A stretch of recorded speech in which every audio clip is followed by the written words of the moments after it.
Hello everyone, आज हम SST का वर्कशीट नंबर 9 सॉल्व करेंगे। व्यापार से लेकर साम्राज्य तक नए शासन की स्थापना।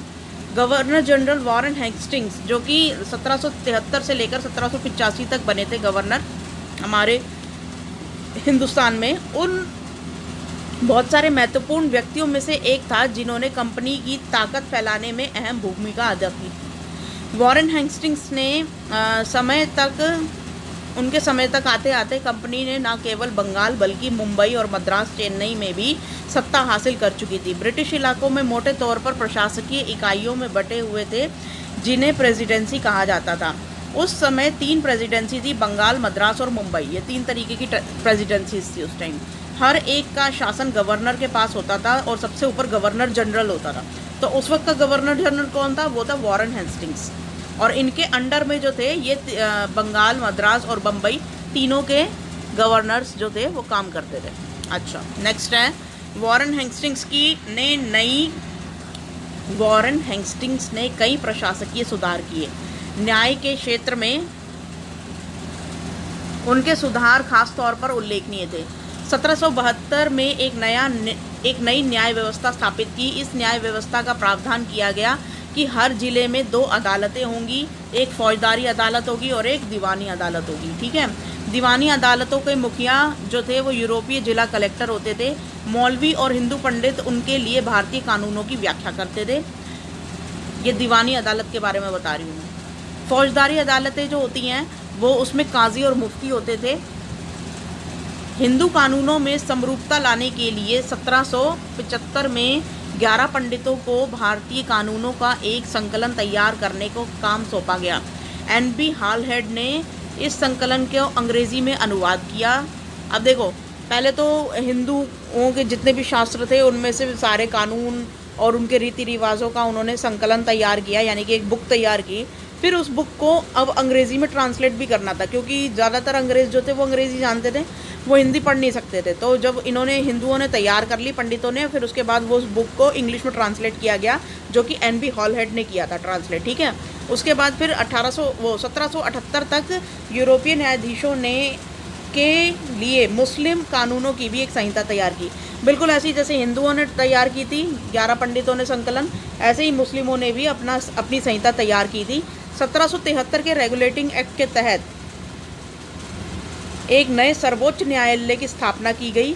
इसके अलावा कलकत्ता, जो कि आज कोलकाता कहलाता है, में अपीलीय अदालत, सदर निजामत अदालत की भी स्थापना की गई। तो 1773 में रेगुलेटिंग एक्ट के तहत जो है वो अपीलीय अदालत जो है कोलकाता में बनाई गई थी। भारतीय ज़िले में कलेक्टर सबसे बड़ा ओहदा होता है। जैसा कि नाम से ही पता चल रहा है, इसका मुख्य काम क्या होता था? लगान वसूलना और न्यायाधीशों, पुलिस अधिकारियों व दरोगा के सहायता से जिला में कानून व्यवस्था बनाए रखना। इसका कार्यालय जो होता था वो कलेक्ट्रेट सत्ता तथा संरक्षण का नया केंद्र बन गया था, जिसने पुराने सत्ता केंद्रों को हाशिए पर ढकेल दिया था। अब जो भी होता था कलेक्ट्रेट ऑफिस से ही होता था। ठीक है। तो पुराने सत्ता केंद्र क्या होते थे? जैसे नवाब, राज दरबार, इन सब को हाशिए पे ढकेल दिया कि चलो चलो अब तुम्हारा कोई काम नहीं है। अब जो है कल जो भी नया कानून आएगा, जो भी इम्प्लीमेंटेशन होगी कानून की, वो सब कलेक्ट्रेट ऑफिस से होगी। ठीक है। तो अंग्रेज अपनी तरीके से काम करते थे, उससे पहले नवाब अपनी तरीके से काम करते थे। अब हम फर्स्ट क्वेश्चन देखते हैं, प्रेसिडेंसी का क्या अर्थ था? ब्रिटिश ईस्ट इंडिया कंपनी के 3 प्रेसिडेंसी कौन सी थी? तो प्रेसिडेंसी के बारे में ऊपर दे रखा है, ये यहाँ से लेकर यहाँ तक है हमारा आंसर। ठीक है, ये फर्स्ट है। ब्रिटिश इलाकों को मोटे तौर पर प्रशासकीय इकाइयों में बांटा हुआ था, जिन्हें प्रेसिडेंसी कहा जाता था। उस समय 3 प्रकार की प्रेसिडेंसी थी, बंगाल, मद्रास और बम्बई। ठीक है। और जिनका शासन जो था वो गवर्नर के पास होता था और सबसे ऊपर इनके गवर्नर जनरल बैठा होता था। ठीक है। तो ये पूरा फर्स्ट का आंसर आप लिखेंगे। सेकंड है, वॉरेन हेस्टिंग्स कौन था? उसने भारत में ब्रिटिश ईस्ट इंडिया कंपनी की ताकत को कैसे फैलाने में भूमिका निभाई? तो उन्होंने प्रशासकीय और सुधार किए थे। ठीक है। तो ये वॉरेन हेस्टिंग्स जो था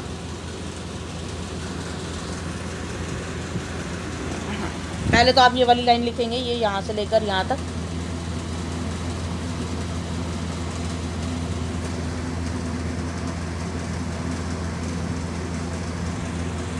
तो कुल मिला के यहाँ से लेकर यहाँ तक आपको फिर से लिखना होगा। ये सेकंड का आंसर है, ठीक है। इसमें उन्होंने बता रखा है कि कैसे, मतलब इन्होंने बंगाल, मद्रास और मुंबई पर अपना वर्चस्व स्थापित कर लिया था वॉरेन हेस्टिंग्स ने। तो इस तरीके से इन्होंने, ये गवर्नर जनरल बन बैठे थे ना, तो ये पूरा फर्स्ट पैराग्राफ इसमें आएगा आंसर में, कि इस तरीके से इन्होंने ब्रिटिश शासन में अपनी ताकत को फैलाया था। अच्छा, क्वेश्चन नंबर 3 देखो, वॉरेन हेस्टिंग्स के न्याय सुधार के बारे में अब बात करनी है। तो ये न्याय सुधार के लिए यहाँ से हम करेंगे ये यहाँ से लेकर यहाँ तक। तो भाई इतना बड़ा आंसर है, लिख लेना।